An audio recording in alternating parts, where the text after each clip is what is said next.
ডিম নিয়ে কারসাজি, 20 দিনে দাম বাড়িয়ে 280 কোটি টাকা লুট। ডিম, আলু ও পেঁয়াজ আমদানিতে কোনো বাধা নেই, বাজার নিয়ন্ত্রণ না করলে আন্দোলনের হুঁশিয়ারি।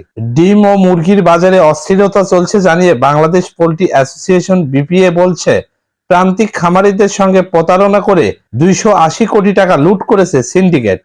গতকাল শনিবার এক সংবাদ বিজ্ঞপ্তিতে এ তথ্য জানানো হয়েছে। সরকার গত 15 সেপ্টেম্বর ডিম ও মুরগির দাম নির্ধারণ করে দেয়। এতে বলা হয়, উৎপাদক পর্যায়ে প্রতিটি ডিম 10 টাকা 58 পয়সা বিক্রি করতে পারবে, যা ভোক্তা পর্যায়ে 12 টাকায় বিক্রি হওয়ার কথা। বিপিএ বলছে, যাদেরকে সঙ্গে নিয়ে দাম নির্ধারণ করা হয়েছে তারা কেউ সরকার নির্ধারিত দামে বিক্রি করেনি।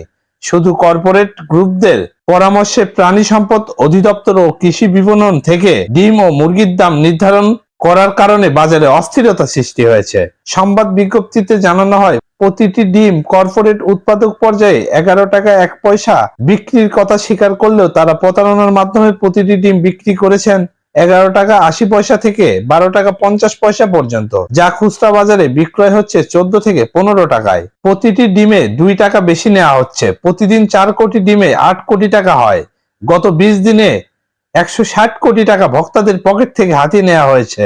এতে আরও জানানো হয়, প্রতিটি মুরগির বাচ্চা 15 সেপ্টেম্বর পর্যন্ত দাম ছিল 30 থেকে 35 টাকা। 16 সেপ্টেম্বর থেকে একই বাচ্চা বিক্রি হচ্ছে 40 থেকে 56 টাকায় এবং ডিমের মুরগির বাচ্চা বিক্রি হচ্ছে 70 থেকে 80 টাকায়। প্রতিদিন সব ধরনের মুরগির বাচ্চা উৎপাদন হয় 30 লাখ। প্রতিটি বাচ্চায় যদি 20 টাকা বেশি ধরা হয়, প্রতিদিন 6 কোটি টাকা হয়। গত 20 দিনে প্রান্তিক খামারিদের সঙ্গে প্রতারণা করে 120 কোটি টাকা কোম্পানিগুলো অতিরিক্ত মুনাফা করছে। ডিম ও মুরগির বাজারে চলমান অস্থিরতার পেছনে ফিট মুরগির বাচ্চার কোম্পানি ও তাদের অ্যাসোসিয়েশনগুলোর এবং তেজগাঁও ডিম ব্যবসায়ী সমিতি সহ আরো অনেকের শক্তিশালী সিন্ডিকেট রয়েছে বলে জানিয়েছে বিপিএ। প্রান্তিক একটি ডিমের উৎপাদন খরচ 10 টাকা 29 পয়সা। 12 থেকে 12.5 টাকা যদি ভোক্তা পর্যায়ের দাম থাকে তবে যৌক্তিক দাম। ডিম ও মুরগির বাজারে স্বস্তি রাখতে পোল্ট্রি ফিড ও মুরগির বাচ্চার সিন্ডিকেট ভেঙে ডিম ও মুরগির উৎপাদন খরচ কমাতে পারলে প্রান্তিক খামারিরা ন্যায্য মূল্য পাবেন এবং ভোক্তারা সস্তায় ডিম ও মুরগি খেতে পারবেন। ডিম, আলু ও পেঁয়াজ আমদানিতে কোনো বাধা নেই। বাজার পরিস্থিতি স্বাভাবিক রাখতে ডিম, আলু ও পেঁয়াজ আমদানিতে কোনো বাধা নেই বলে জানিয়েছেন বাণিজ্য মন্ত্রণালয়ের সচিব মোহাম্মদ সেলিম উদ্দিন। গতকাল শনিবার রাজধানীর শ্যামবাজারে ব্যবসায়ীদের সঙ্গে মত বিনিময় শেষে সাংবাদিকদের একথা বলেন তিনি। এ সময় বাজার স্থিতিশীল রাখতে নিত্যপণ্যের যৌক্তিক দাম নির্ধারণের আহ্বান জানান তিনি। কেউ যদি সিন্ডিকেট করে বাজার কারসাজির চেষ্টা করে তাহলে কঠোর ব্যবস্থা নেওয়ারও হুঁশিয়ারি দেন বাণিজ্য সচিব। এদিকে ব্যবসায়ীদের পক্ষ থেকে চাহিদার তুলনায় উৎপাদন ঘাটতির কথা জানিয়ে আলু ও পেঁয়াজ আমদানি বন্ধ না রাখার কথা বলা হয়। পরে শ্যামবাজারে আলু ও পেঁয়াজের আড়ত ঘুরে বাজার তদারকি কার্যক্রম পরিদর্শন করেন বাণিজ্য সচিব।